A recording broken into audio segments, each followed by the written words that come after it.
Salju lebat, puluhan kendaraan terjebak di lapas.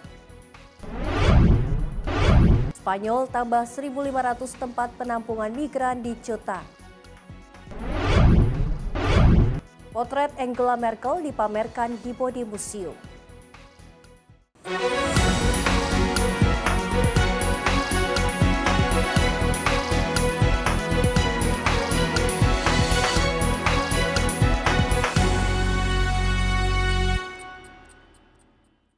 Halo pemirsa, apa kabar? Sorotan Dunia kembali hadir dengan berbagai isu menarik seputar peristiwa yang terjadi dari berbagai penjuru dunia.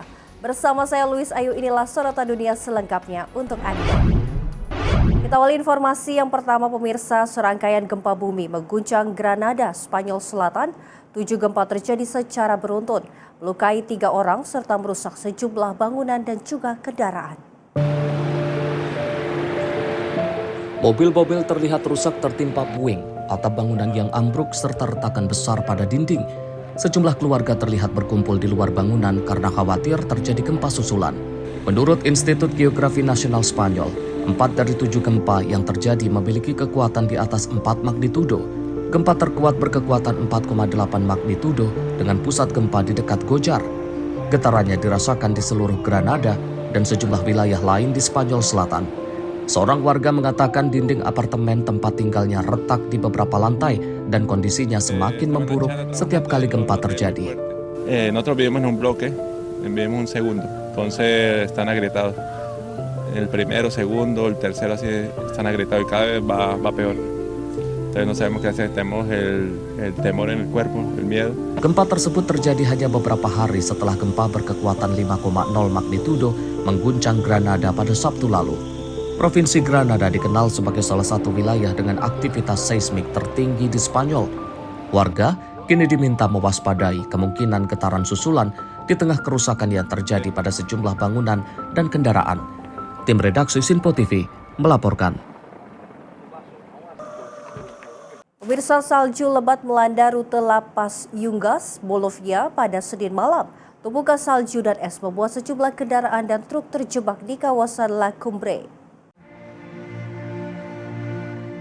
Kondisi jalan yang tertutup salju dan licin membuat kendaraan sulit melintas.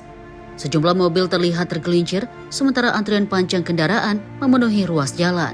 Para penumpang yang tidak dapat melanjutkan perjalanan terpaksa berjalan kaki sambil membawa barang bawaan.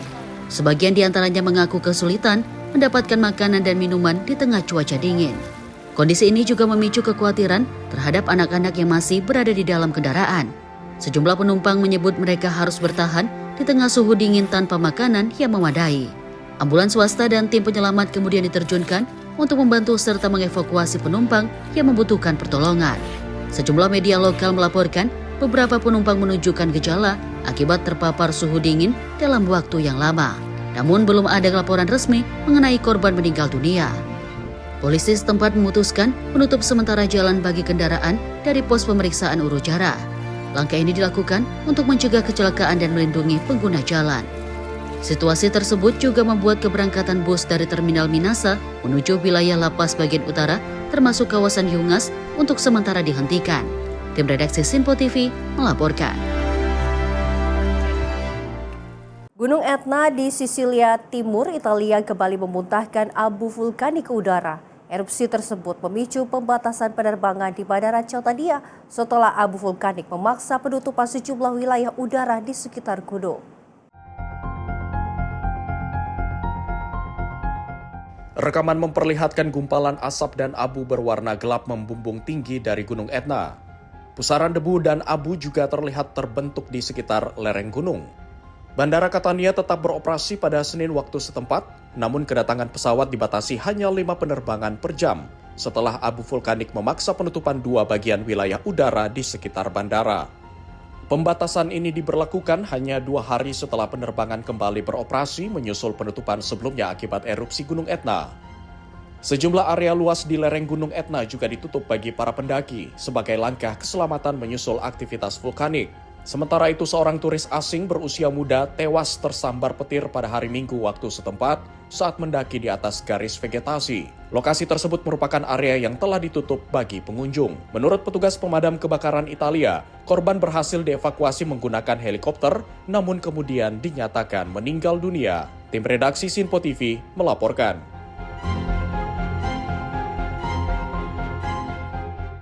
Pemirsa, aktivitas vulkanik Gunung Etna di Sisilia, Italia menyuguhkan pemandangan lahar pijar yang mengalir di lereng gunung, di mana fenomena ini menarik perhatian wisatawan yang memadati sejumlah lokasi untuk menyaksikan aliran lava dari jarak yang aman.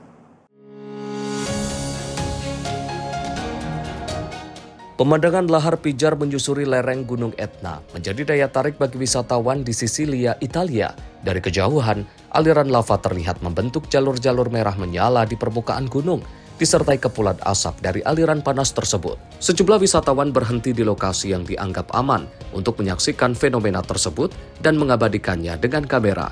Aktivitas erupsi terbaru Gunung Etna membuat aliran lava aktif mencapai ketinggian yang lebih rendah dibandingkan sebelumnya. Institut Nasional Geofisika dan Vulkanologi Italia, INGV, melaporkan pada 11 Agustus, lava masih mengalir dari sejumlah ventilasi di ketinggian 2.750, 2.090, dan 1.900 meter di atas permukaan laut. Hingga pukul 16.00 waktu setempat, aliran lava terjauh telah mencapai ketinggian sekitar 1.360 meter di dekat Rocca Capra, kawasan Valle del Bove. Fenomena ini menjadi pemandangan menarik bagi wisatawan yang ingin melihat lebih dekat aktivitas gunung berapi paling aktif di Eropa tersebut. Namun, aktivitas vulkanik tetap memiliki risiko. Gunung Etna saat ini masih berstatus siaga kuning dan otoritas menghimbau masyarakat serta wisatawan untuk tetap berhati-hati di sekitar kawasan gunung. Tim redaksi Sinpo TV melaporkan.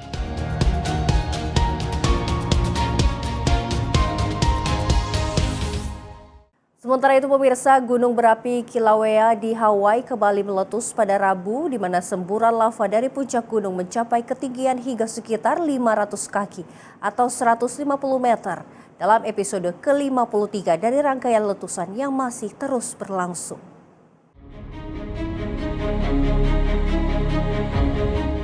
Rekaman yang dirilis otoritas setempat menunjukkan lava menyembur dari kawah Halemaumau dengan aliran lava menyebar di dasar kawah. Letusan dimulai sekitar pukul 15.45 waktu setempat pada 12 Agustus dan juga semburan dari vent utara mencapai ketinggian maksimum sekitar 500 kaki atau 150 meter. Badan Survei Geologi Amerika Serikat atau USGS melaporkan gumpalan gas dari letusan mencapai ketinggian sekitar 18.000 kaki di atas permukaan laut. Lava yang keluar kemudian menutup sebagian dasar kawah Halemaumau. Episode ke-53 ini berlangsung selama sekitar 9,6 jam dan berakhir pada Kamis dini hari. USGS memperkirakan sekitar 4,6 juta meter kubik lava keluar selama episode tersebut, menutup sekitar 40 hingga 50% dari dasar kawah. Kilauea telah mengalami letusan secara episodik di puncaknya sejak Desember 2024. Pola letusan ditandai dengan jeda di antara semburan saat tekanan magma kembali meningkat di bawah Halemaumau. Para ilmuwan memperkirakan aktivitas semburan lava berikutnya masih mungkin terjadi dalam beberapa hari hingga pekan mendatang. Sementara itu, aktivitas gunung terus dipantau untuk mengantisipasi perubahan kondisi erupsi. Tim redaksi Sinpo TV melaporkan. Tim spesialis kehutanan berjuang memadamkan kebakaran hutan yang menyebar cepat di Provinsi Caceres, Spanyol bagian barat. Kebakaran melanda wilayah La Hurdes dan juga memaksa ratusan warga meninggalkan rumah mereka. Rekaman video menunjukkan kobaran api melahap vegetasi dan menyebar dengan cepat di area yang luas. Tim Brigade Penguatan Kebakaran Hutan Spanyol atau BRIF turut diterjunkan untuk memperkuat operasi pemadaman. Kebakaran dilaporkan terjadi di dekat Robledo pada Selasa sore. Api kemudian menyebar dengan cepat melalui medan yang sulit, disertai panas dan angin kencang yang menyulitkan petugas memadamkan api secara langsung. Sekitar 700 orang dievakuasi dari 9 desa di wilayah Pino Franquedo dan Nuno Moral. Evakuasi dilakukan karena api mengancam permukiman dan jalan di sekitarnya. Hingga Selasa malam, sekitar 150 personel darat dan 17 pesawat telah diterjunkan untuk menangani kebakaran.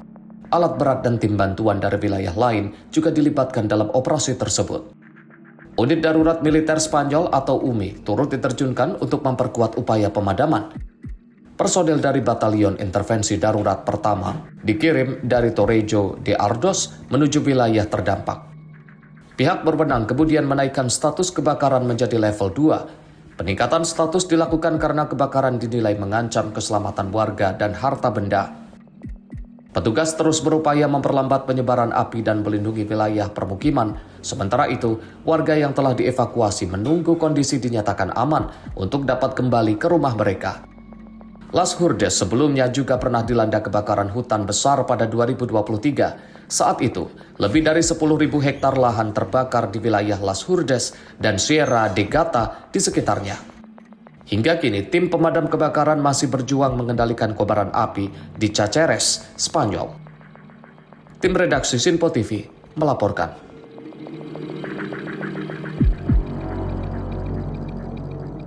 Sementara itu pemirsa, kebakaran juga melanda kilang BBM di wilayah Tangro, Provinsi Sulaimaniyah, Irak Utara. Sekitar 30 orang dilaporkan terluka dalam insiden yang terjadi Senin malam hingga Selasa dini hari. Api melalap sejumlah tangki dan bangunan penyimpanan di area kilang. Sejumlah fasilitas juga mengalami kerusakan, sementara kendaraan pemadam kebakaran dikerahkan untuk mengendalikan api. Juru bicara Dinas Pertahanan Sipil Sulaimaniyah Aram Ali mengatakan, petugas penerima laporan kebakaran di kilang sekitar pukul 23.13 waktu setempat. Menurutnya sekitar 3 juta liter BBM tersimpan di lokasi, namun tidak seluruhnya terbakar karena petugas berhasil menyelamatkan sebagian stok. Kebakaran yang terjadi di dekat permukiman warga juga memicu kekhawatiran masyarakat. Warga mengeluhkan asap dari kilang yang dinilai telah memengaruhi kondisi lingkungan dan kehidupan warga sekitar. Hingga kini penyebab kebakaran belum diketahui, pihak berwenang telah membuka penyelidikan untuk mengetahui penyebab serta memastikan tingkat kerusakan akibat insiden tersebut. Tim redaksi Sinpo TV melaporkan. Pemirsa, penembakan mematikan terjadi di kampus sekolah menengah pertama Universitas Ateneo de Zamboanga, Filipina Selatan, di mana seorang siswa tewas sementara pelaku yang juga merupakan siswa ditemukan meninggal dunia. Tim SWAT dan kendaraan darurat bergegas menuju kampus di kota Zamboanga. Sejumlah kerabat terlihat berkumpul di luar gerbang, sementara petugas keamanan menutup akses masuk ke area sekolah. Menurut laporan awal kepolisian, seorang siswa kelas 9 memasuki sekolah dengan membawa senjata api sebelum melepaskan tembakan. Seorang siswa kelas 10 tewas dalam insiden tersebut, sementara pelaku kemudian mengakhiri hidupnya sendiri. Pihak berwenang mengatakan insiden tersebut disiarkan secara langsung menggunakan kamera yang dikenakan di tubuh. Kegiatan belajar mengajar dihentikan dan para siswa dievakuasi dari kampus. Polisi kini menyelidiki bagaimana senjata dapat dibawa masuk ke lingkungan sekolah serta motif di balik serangan. Presiden Filipina Ferdinand Marcos Jr. telah memerintahkan penyelidikan menyeluruh sekaligus meminta langkah penguatan keamanan di sekolah. Insiden ini menjadi penembakan mematikan kedua di sekolah yang dilaporkan terjadi di Filipina dalam 2 bulan terakhir. Tim redaksi Sinpo TV melaporkan. Pemirsa, ratusan warga Bogota berbondong-bondong mendatangi sejumlah pusat pengumpulan bantuan untuk membantu para korban gempa bumi berkekuatan 7,4 yang melanda Kolombia pada Senin. Aksi solidaritas ini dilakukan untuk mendukung masyarakat terdampak di Chocho, Valle del Cauca, dan juga wilayah penghasil kopi lainnya.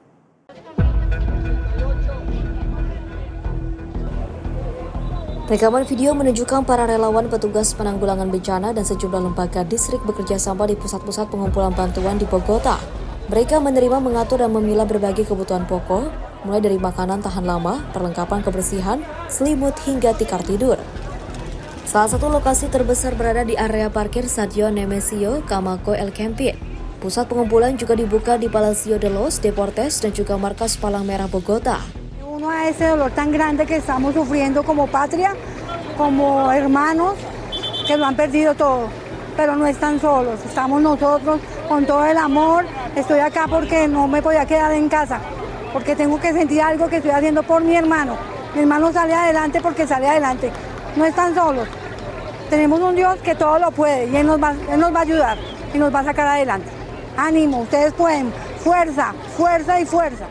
Di El Campín, para relawan mengatakan kegiatan ini menjadi bentuk nyata solidaritas warga Bogota terhadap para korban.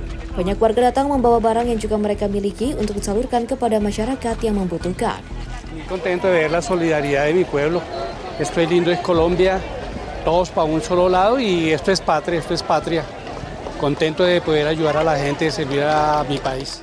Di markas Palang Merah Bogota, para relawan juga mengakui adanya rasa sedih dan khawatir terhadap kondisi para korban. Meski tidak dapat turun langsung ke lokasi bencana, mereka berusaha memberikan bantuan dari ibu kota. Warga lain juga datang secara berkelompok untuk menyerahkan sumbangan. Mereka mengatakan bantuan yang diberikan merupakan bentuk kepedulian terhadap sesama warga Kolombia yang terdampak bencana.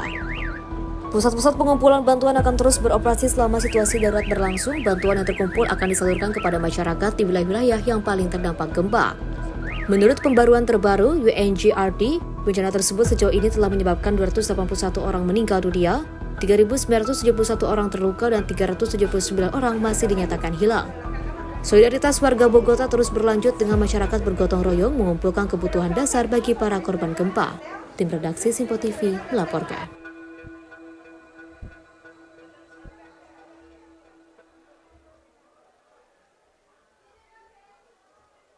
Pemirsa, Spanyol tambah 1.500 tempat penampungan migran di Ceuta. Informasi selengkapnya usai jeda berikut ini.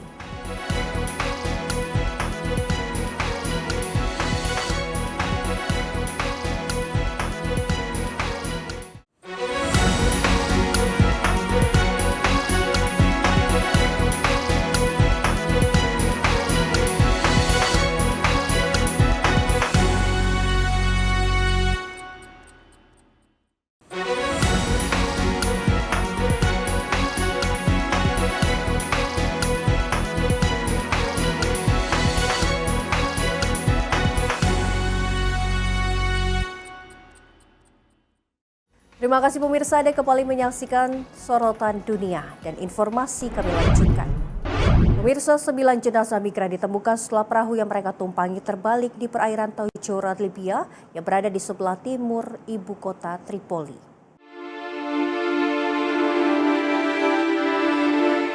Tim Bulan Sabit Merah Libya menemukan dan mengevakuasi 9 jenazah migran dalam 2 hari terakhir. Jenazah kemudian dibawa ke darat menggunakan kantong jenazah. Tim menyebut operasi pencarian dan evakuasi masih berlangsung bekerja sama dengan pihak berwenang setempat. Perahu yang terbalik ini disebut membawa sekitar 19 orang. Pihak berwenang di Tajoura memperkirakan masih ada jenazah lain yang belum ditemukan. Libya merupakan salah satu jalur transit utama bagi migran yang berusaha mencapai Eropa melalui Laut Mediterania. Perjalanan dengan perahu kecil kerap membahayakan nyawa karena kondisi laut dan kapal yang tidak layak. Berdasarkan data Organisasi Internasional untuk Migrasi atau IOM, terdapat sekitar 943.748 migran di Libya pada Maret hingga April 2026. Mereka tersebar di 100 kota dan wilayah administratif. Tim redaksi Simpo TV melaporkan. Pemerintah Spanyol menyiapkan 1.500 tempat penampungan sementara bagi migran di Ceuta. Langkah ini diambil setelah puluhan ribu migran masuk dari Maroko pada akhir Juli dan ribuan diantaranya masih berada di wilayah tersebut. Menteri Inklusi, Jaminan Sosial dan Migrasi Spanyol, Elma Saiz, mengumumkan penambahan tempat penampungan setelah bertemu Presiden Regional Ceuta, Joan Jesus Vivas, pada hari Senin waktu setempat. Les anuncio que en el día de hoy se van a desplegar varios dispositivos de atención humanitaria de carácter temporal y extraordinario.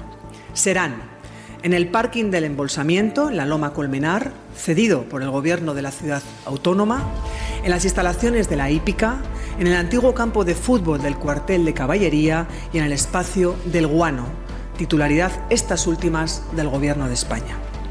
Esto supondrá la habilitación inmediata de 1.500 nuevas plazas. 4 fasilitas sementara akan disiapkan termasuk area parkir Loma Colmenar dan lapangan sepak bola bekas di kompleks Barak Kavaleri. Pemerintah menyebut pembangunan fasilitas tersebut akan segera dimulai.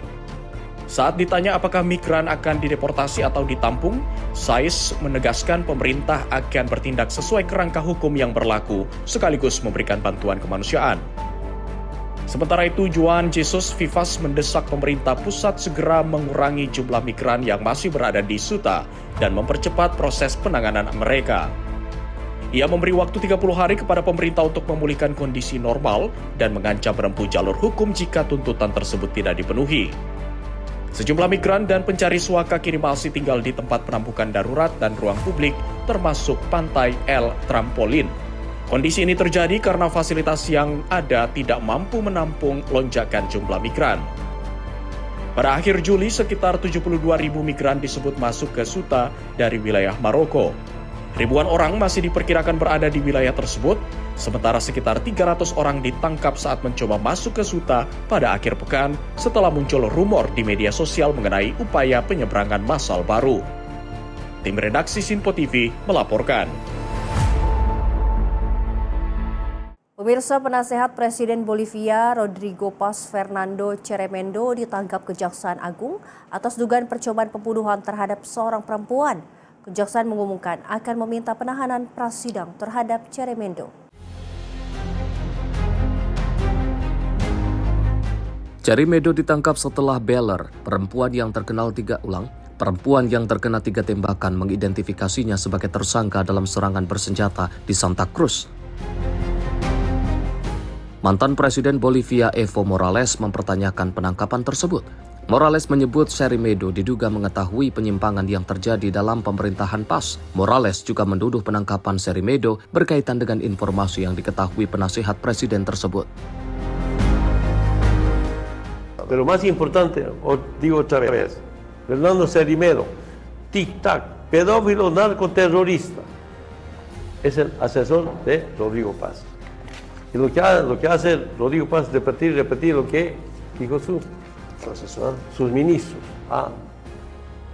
Prioridad, ¿no? Como dijo, de prioridad la detención de Evo. Balacer. Las semanas pasadas, en 7 días, 8 muertos. Eso debería ser prioridad para el ministro de Gobierno. Con este tema de Ceremendo, estarán deteniendo. Él sabe todas las barbaridades que hicieron hasta el presidente y su gabinete. ¿Te vas a acordar? Van a liberar en cualquier momento. Van a liberar.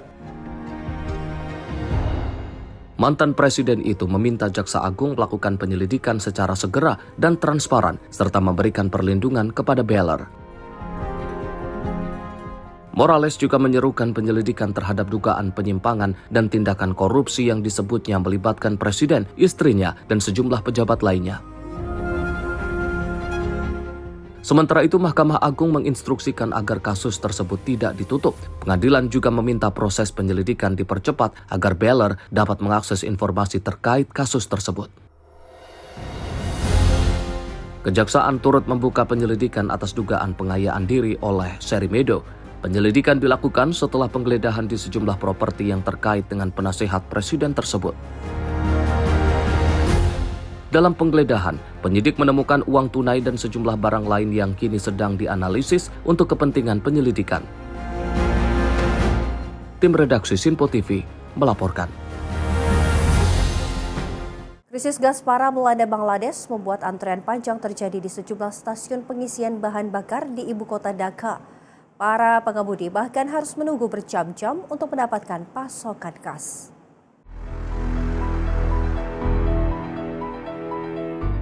Rekaman video menunjukkan mobil dan becak roda 3 berjejer panjang dari stasiun pengisian hingga ke jalanan sibuk di Dhaka.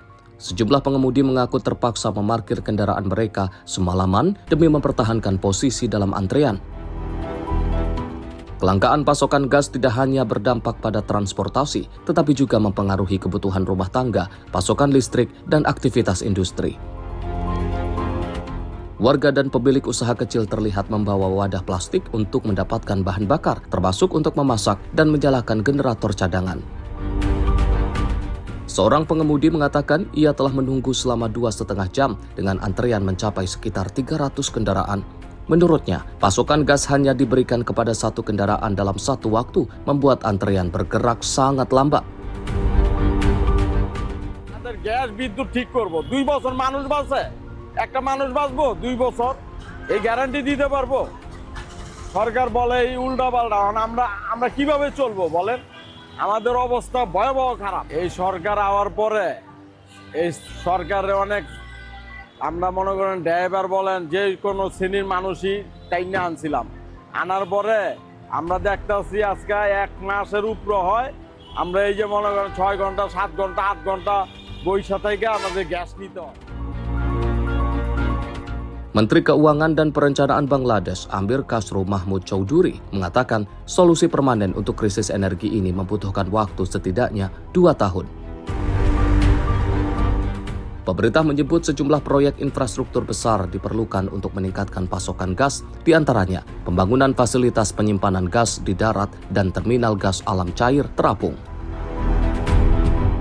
Pembangunan infrastruktur tersebut diperkirakan membutuhkan waktu sekitar 18 hingga 24 bulan.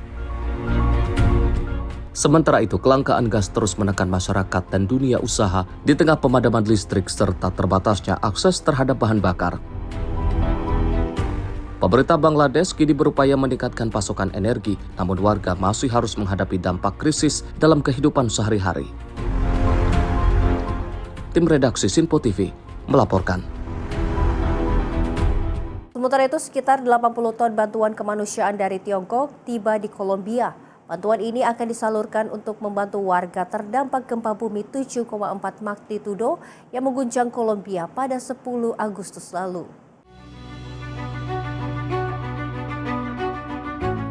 Pesawat Air China yang membawa bantuan tiba di Bandara El Dorado, Bogota pada Selasa waktu setempat. Sejumlah pekerja terlihat menurunkan berbagai perlengkapan bantuan dari dalam pesawat. Bantuan tersebut terdiri dari 1.900 tenda, 7.000 selimut, 15 unit pemurni air, 200 lampu tenaga surya, serta 20 generator diesel. Duta Besar Tiongkok untuk Kolombia, Zhu Xingyang, mengatakan bantuan akan disalurkan ke Departemen Valle del Cauca. Distribusi akan dilakukan bersama pemerintah daerah setempat untuk memenuhi kebutuhan dasar warga terdampak. Tenemos el placer de recibir aquí en Bogotá, en el aeropuerto El Dorado, un avión charter que trae la asistencia humanitaria de bienes de China. Es una distancia grande, más de 17.000 kilómetros de distancia, más de 21 horas de vuelo, pero nos sentimos cercanos al pueblo colombiano. Concretamente, la asistencia humanitaria abarca lo siguiente: 7.000 mantas, 1.900 tiendas de campaña, 15 vehículos eléctricos de emergencia para potabilización de agua, 200 lámparas solares, 20 equipos electrógenos de diésel, entre otros insumos. Pues es la muestra de la amistad, de la solidaridad del pueblo chino hacia el pueblo colombiano. Invitamos a las autoridades competentes. Zhu Xingyang juga menyoroti koordinasi erat antara Kedutaan Besar Tiongkok, Kementerian Luar Negeri Kolombia, serta Badan Penanggulangan Bencana dalam proses penyaluran bantuan. Bantuan dari Tiongkok menambah dukungan internasional bagi Kolombia. Sebelumnya sejumlah negara seperti El Salvador, Meksiko, Chili, Peru, Paraguay, dan India juga mengirimkan bantuan. Hingga kini total bantuan internasional yang telah masuk ke Kolombia mencapai sekitar 283,2 ton. Bantuan ditujukan untuk membantu warga di wilayah yang terdampak gempa. Gempa bermagnitudo 7,4 tersebut berpusat di San Jose del Palmar, Departemen Coco. Bencana ini dilaporkan menyebabkan 304 orang meninggal dunia dan 4.538 orang lainnya terluka di berbagai wilayah Kolombia. Tim redaksi Sinpo TV melaporkan. Pemirsa, satu rumah 2 lantai di desa Kyalandia, tepi barat dirobohkan menggunakan bulldozer Israel. Rumah seluas sekitar 250 meter persegi tersebut dihuni 15 anggota dari 2 keluarga yang kini harus menyaksikan tempat tinggal mereka rata dengan tanah. Bulldozer bergerak merobohkan sebuah rumah 2 lantai di desa Kyalandia pada Senin 17 Agustus 2026. Sejumlah warga terlihat menyaksikan proses pembongkaran sebelum kemudian berdiri di antara puing-puing rumah yang telah rata dengan tanah. Rumah seluas sekitar 250 meter persegi tersebut disebut dihuni 15 orang dari 2 keluarga. Wakil Kepala Dewan Desa Kalandia, Abdul Halim Hamzah menyebut, pembongkaran rumah dan penyitaan lahan telah menargetkan desa mereka. Ia menilai operasi pembongkaran tersebut bertujuan mendorong warga meninggalkan tempat tinggal mereka. Namun, warga menegaskan tidak akan meninggalkan tanah mereka. Hamzah juga menyebut rumah yang dirobohkan berada di luar tembok pemisah Israel, namun masuk dalam batas administratif kota Yerusalem. Ia mengklaim pembongkaran dilakukan tanpa pemberitahuan sebelumnya. Warga khawatir pembongkaran satu rumah dapat diikuti pembongkaran rumah lain, sehingga seluruh warga merasa terancam kehilangan tempat tinggal. Media Palestina melaporkan Israel melakukan pembongkaran dengan alasan rumah tersebut dibangun tanpa izin. Komisi Perlawanan Tembok dan Pemukiman Palestina menyebut, otoritas Israel telah melakukan 80 operasi pembongkaran sepanjang Juli 2026. Operasi tersebut menargetkan 165 bangunan, termasuk 80 rumah yang dihuni, 8 rumah kosong, dan 63 bangunan pertanian. Pada periode yang sama, otoritas Israel juga disebut mengeluarkan pemberitahuan pembongkaran terhadap 34 bangunan Palestina. Israel belum memberikan komentar atas pembongkaran tersebut, namun Israel berulang kali menyatakan bangunan yang dibangun tanpa izin dapat dirobohkan.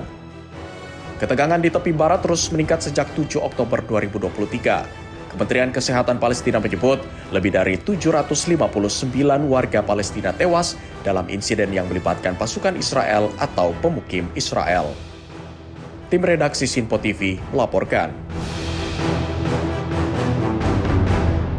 Wirsa Partai Reform UK mengusulkan perubahan besar dalam sistem tunjangan sosial Inggris. Partai tersebut berencana membatasi akses tunjangan bagi warga asing dan juga mewajibkan penerima tunjangan yang dinilai mampu bekerja untuk melakukan pekerjaan sosial.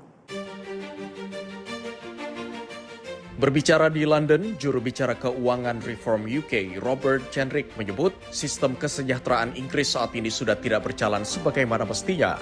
Ia menilai negara perlu mengembalikan keseimbangan antara hak menerima bantuan dan kewajiban untuk berkontribusi. Jenrick menyebut Reform UK akan menghentikan apa yang ia sebut sebagai penyalahgunaan sistem tunjangan oleh warga asing. Ia mengusulkan agar hanya warga negara Inggris yang berhak menerima tunjangan dengan sejumlah pengecualian terbatas. We'll begin by ending the foreign welfare rip-off. Under a reform government, only British citizens will be entitled to benefits. There will be limited exceptions: service in the armed forces, contributory state pensions for those who have paid their way. But beyond that, the line will be clear. The welfare state is there for Britain. No British citizenship, no entitlement. That's fair. Reform UK juga menawarkan program Welfare to Work atau dari tunjangan menuju pekerjaan. Melalui program ini, penerima tunjangan jangka panjang yang dinilai sehat dan mampu bekerja akan diminta melakukan pekerjaan untuk kepentingan masyarakat selama 20 jam setiap pekan. Jenrick menegaskan penerima tunjangan yang menolak program atau tidak hadir akan menghadapi sanksi. Sementara itu mereka yang tidak mampu bekerja karena disabilitas atau kondisi tertentu disebut akan tetap mendapat perlindungan. Reform UK mengklaim rencana tersebut dapat menghemat lebih dari 50 miliar pound dalam anggaran tunjangan sosial. Namun, pemerintah Partai Buruh menyebut perhitungan tersebut sebagai fantasy economics atau perhitungan ekonomi yang tidak realistis.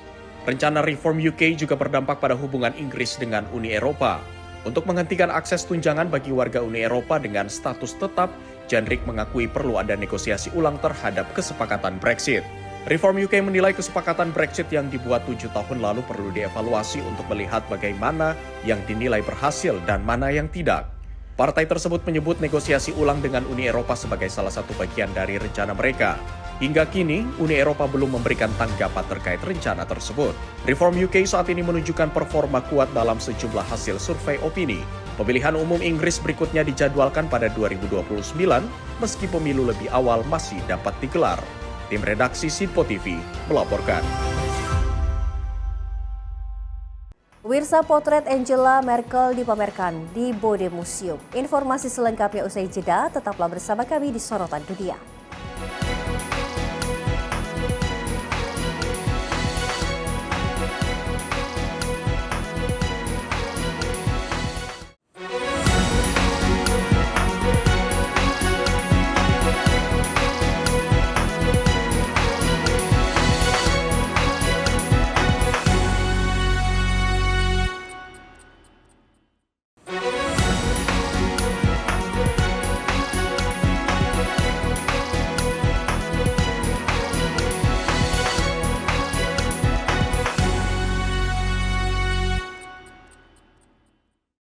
Anda kembali menyaksikan Sorotan Dunia bersama saya Luis Ayu dan informasi kami lanjutkan.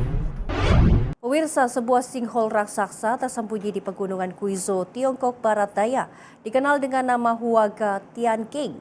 Lubang raksasa tersebut membentuk cekungan berdinding terjal dengan kedalaman mencapai 300 meter.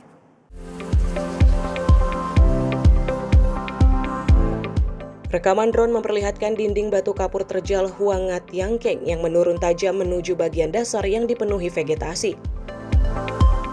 Pepohonan dan rerumputan terlihat menutupi dasar sinkhole. Sejumlah kambing dan seekor sapi juga terlihat merumput di sekitar bagian tepian yang berbatu. Skala sinkhole terlihat jelas dari udara dengan bukaan yang membentang di antara pegunungan di sekitarnya.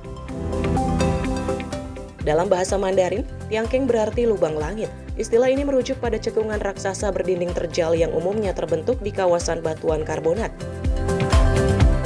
Menurut UNESCO, Tiongkok memiliki sekitar 2/3 dari kurang lebih 300 Tianqing yang telah teridentifikasi di seluruh dunia.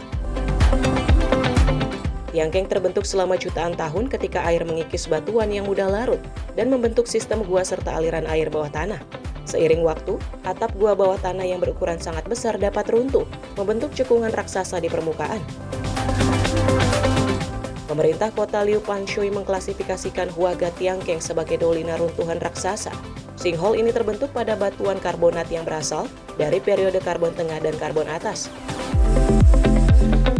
Huaga Tianqing memiliki kedalaman antara 200 hingga 300 meter, dengan bukaan terpanjang mencapai sekitar 700 meter.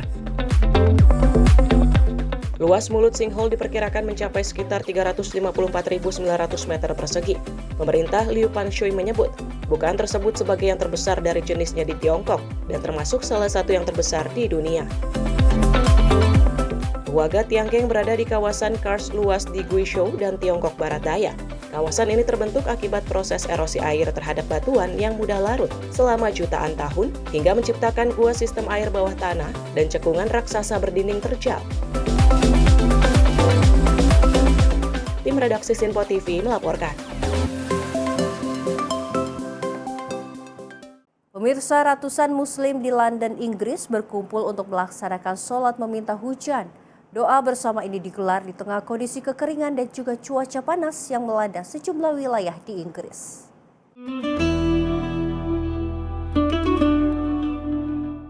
Jemaah terlihat memadati kawasan East London Mosque sebelum kemudian bersama-sama melaksanakan sholat al-istisqa. Sholat al-istisqa merupakan sholat yang dianjurkan dalam kondisi kekeringan atau ketika curah hujan berkurang. Sholat al-istisqa ini dipimpin Imam tamu Syekh Rashid Khan. Jemaah kemudian mendengarkan khutbah dan melanjutkan doa sebelum mengakhiri rangkaian ibadah. Alhamdulillah, we just finished praying Salatul Istisqa, or the prayer for requesting rain from Allah subhanahu wa ta'ala. So what it is, essentially, it is a prayer that we pray, that is recommended to pray at times of drought or at times where there is a lack of rainfall. Khan menyebut doa memohon hujan juga menjadi pengingat agar manusia tidak lalai terhadap sumber daya yang dimiliki. Khan juga mengaitkan kegiatan ini dengan kepedulian terhadap lingkungan. Menurutnya, ajaran Islam menekankan pentingnya tidak boros dan menjaga sumber daya alam. Kegiatan ini digelar saat Inggris menghadapi musim panas yang terik dan kondisi kekeringan. Suhu di sejumlah wilayah bahkan menembus 38 derajat Celcius. Kondisi panas dan kering turut menguras air sungai, waduk, serta kelembaban tanah. Kondisi tersebut juga meningkatkan risiko kebakaran hutan dan lahan di Inggris dan Wales. Petugas pemadam kebakaran harus menghadapi peningkatan jumlah kebakaran di tengah cuaca ekstrim. Khan menyebut salat memohon hujan bukan hanya menjadi momen untuk berdoa, tetapi juga menjadi ajang berkumpul dan menunjukkan kerendahan hati. Menurutnya, dampak kekeringan tidak hanya dirasakan manusia, tetapi juga hewan dan lingkungan. Tim redaksi Sinpo TV melaporkan. Pemirsa, potret resmi mantan Kanselir Jerman Angela Merkel menarik perhatian pengunjung Bode Museum Berlin. Sejumlah warga terlihat antusias mengamati dan juga mengabadikan potret Merkel yang kini dipamerkan untuk umum. Pengunjung berkumpul di depan lukisan, mengambil foto, serta mengamati detail potret Merkel yang tampil dengan ciri khas jaket birunya. Sejumlah pengunjung menyebut Merkel masih memiliki pengaruh besar bagi Jerman. Salah satunya menyebut Merkel sebagai sosok yang kuat dan masih dirindukan sebagai masyarakat. Namun tidak semua pengunjung terkesan dengan potret tersebut. Sebagian menilai karya itu menarik, namun tidak merasa perlu datang khusus untuk melihatnya. Kehadiran potret Merkel juga memicu perbandingan dengan penggantinya, Kanselir Jerman Friedrich Merz.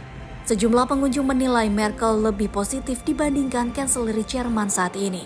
Potret tersebut dibuat seniman berusia 28 tahun, Jeremy Queiroz. Lukisan bergaya cat minyak itu menampilkan Merkel dengan latar berwarna coklat keemasan. Merkel membiayai sendiri pembuatan potret dan bahan-bahan yang digunakan.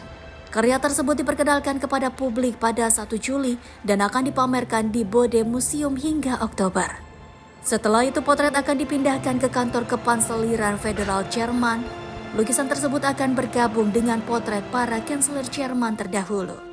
Tim redaksi Sinpo TV melaporkan. Seorang pengungsi Palestina yang tiba di Meksiko lebih dari setahun lalu berusaha membangun kembali hidupnya jauh dari jalur Gaza. Fadi Abed kini mencari nafkah dengan menjual makanan tradisional Palestina di sejumlah lokasi di kota Meksiko. Rekaman video menunjukkan Fadi Abed menyiapkan dan menata makanan di atas sepeda roda 3-nya, sementara para pelanggan menunggu untuk membeli hidangan yang ia jual. Falafel, shawarma, humus, dan berbagai makanan khas Palestina menjadi menu yang ditawarkan Fadi kepada warga di sejumlah pasar jalanan. Sebuah papan di kiosnya menyebutkan bahwa Fadi tiba di Meksiko setelah melarikan diri dari konflik di Gaza dan kehilangan hampir segalanya. Meski demikian, ia bertekad memulai kehidupan baru dengan membawa cita rasa Palestina ke Meksiko. Fadi tiba di Meksiko pada Mei 2025 bersama 17 anggota keluarganya. Sebelumnya, ia menjalankan usaha penjualan kacang-kacangan di Gaza, namun usahanya hancur akibat pemboman. Del hijo de Palestina aquí en México, conocido de Gaza. Gracias a Dios yo ahorita vivo de México. La vender comida palestina. Antes de Gaza, yo vender de Gaza de nuez, el pistache, almendra, una bodega grande. Ahorita tiene 3 kilos chiquito. El primero aquí en México. Fadi mengaku falafel juga menjadi salah satu makanan yang paling sering ia konsumsi saat masih berada di Gaza di tengah konflik. Baginya, makanan tersebut kini bukan hanya menjadi sumber penghasilan, tetapi juga cara untuk mempertahankan tradisi dan cita rasa tanah airnya. Sejak tiba di Meksiko, Fadi mengaku mendapat sambutan baik dari masyarakat setempat. Ia kini berjualan di sejumlah pasar jalanan, termasuk di kawasan Escandon dan Tlalpan. Para pelanggan yang datang ke kios Fadi juga memuji cita rasa makanan yang ia sajikan. Bagi sejumlah pelanggan, membeli makanan dari Fadi juga menjadi bentuk dukungan bagi pengungsi yang mencoba memulai kehidupan baru. Salah seorang pelanggan mengatakan makanan yang disajikan Fadi memiliki cita rasa yang lezat, sekaligus makna khusus karena membawa tradisi Palestina. Dengan sepeda roda 3-nya sebagai modal utama, Fadi terus menjual makanan Palestina di jalanan kota Meksiko. Di tengah kehidupan baru yang jauh dari Gaza, ia berusaha mempertahankan identitas dan tradisi kulinernya, sekaligus membangun kembali masa depan bagi dirinya dan keluarganya. Tim redaksi Sinpo TV melaporkan. Pemirsa, seorang pria asal Kashmir, India mencuri perhatian lewat kemampuan melenturkan tubuh secara ekstrim. Sayam Haider, yang dijuluki Rubber Boy of Kashmir, mampu memutar kepala hingga 180 derajat hingga memasukkan seluruh tubuhnya ke dalam raket tenis. Sayam Haider merupakan kontorsionis, penari, sekaligus instruktur yoga asal Kashmir Utara. Di usia 29 tahun, ia telah membawa aksi kelenturan tubuhnya ke berbagai panggung di India. Aksinya memperlihatkan kemampuan Haider memutar kepala hingga 180 derajat, serta menggerakkan tubuh dalam posisi yang tidak lazim. Salah satu aksi yang paling menarik perhatian adalah ketika ia memasukkan seluruh tubuhnya melalui raket tenis yang telah dilepas senarnya. Aksi tersebut membawa Haider mendapatkan pengakuan dari International Book of Records.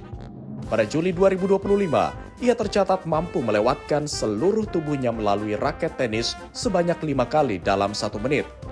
Haider mulai tertarik pada dunia gerakan sejak usia 13 tahun setelah menonton video di YouTube. Dari sinilah ia mulai berlatih menari, kelenturan tubuh, hingga teknik kontorsi secara otodidak. Perjalanannya tidak mudah. Haider mengaku pernah mengalami patah tulang lengan saat berlatih. Namun cedera tersebut tidak menghentikannya untuk kembali berlatih dan menguasai gerakan yang semakin sulit. Selama hampir 1 dekade, Haider menjalani latihan serius dan juga mempelajari teknik peregangan di bawah bimbingan guru bela diri Afak Sadi di Hajin. Julukan Rubber Boy kemudian muncul dari reaksi penonton yang terpana melihat kelenturan tubuhnya. Haider mengaku kini memegang 4 rekor internasional, 1 rekor influencer, serta 1 gelar dari Barat Book of Records. Haider pernah mendapat undangan untuk tampil di America's Got Talent, namun keterbatasan sponsor membuatnya belum dapat berangkat ke Amerika Serikat. Kini, ia terus berlatih dan berharap kemampuannya dapat membawanya ke panggung internasional. Tim redaksi Sinpo TV melaporkan.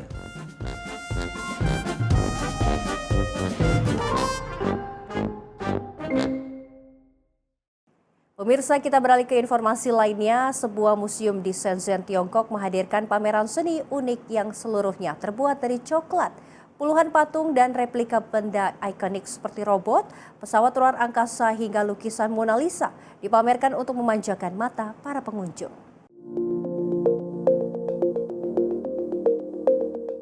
Antusiasme pengunjung terlihat begitu besar saat mereka menjelajahi dan mengabadikan momen di setiap sudut Museum Coklat Shenzhen, Tiongkok.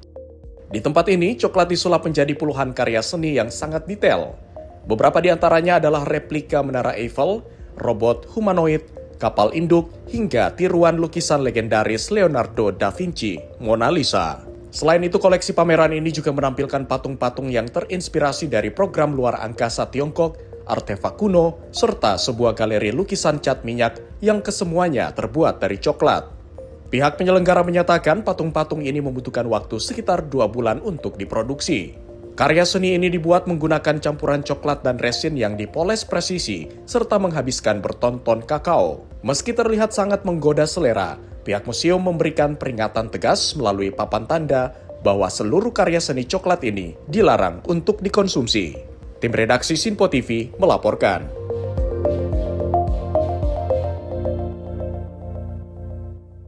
Lebih dari 200 layang-layang raksasa memenuhi langit Mamallapuram. Ratusan layang-layang dengan berbagai bentuk dan juga warna ini diterbangkan dalam Festival Layang-Layang Internasional Tamil Nadu.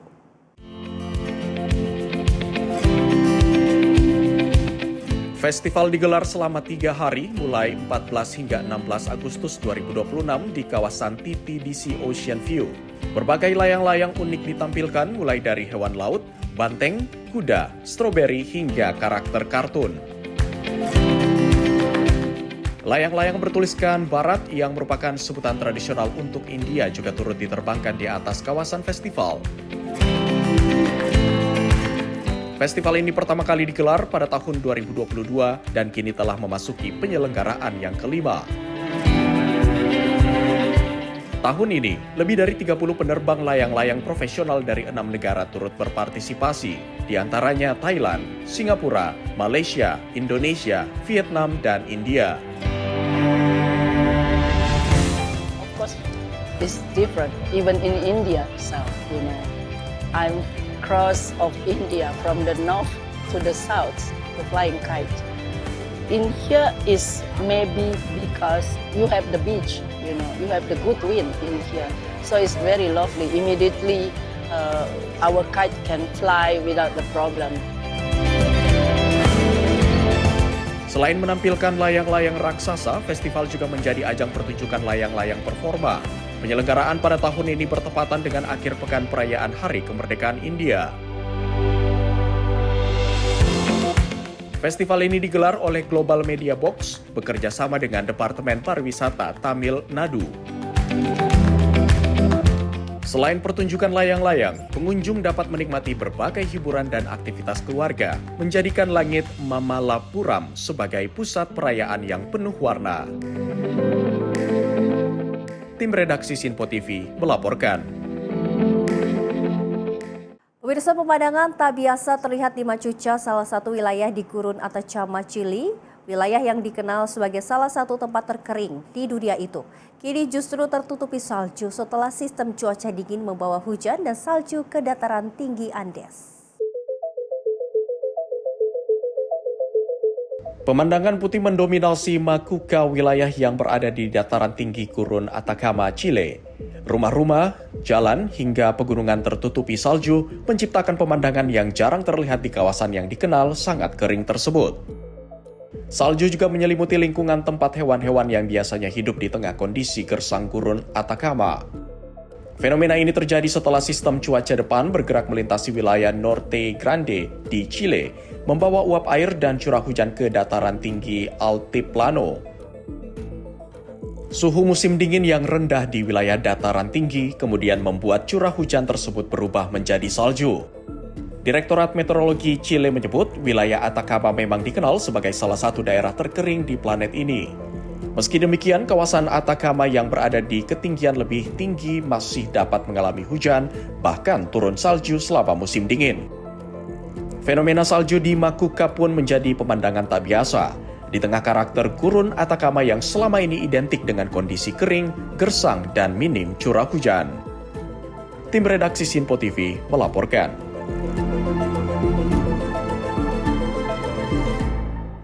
Dan pemirsa, informasi menarik tadi sekaligus menutup jumpa kita pada Sorotan Dunia kali ini. Saya Luis Ayu mewakili kerabat kerja bertugas pamit undur diri. Terima kasih atas kebersamaan Anda dan sampai jumpa.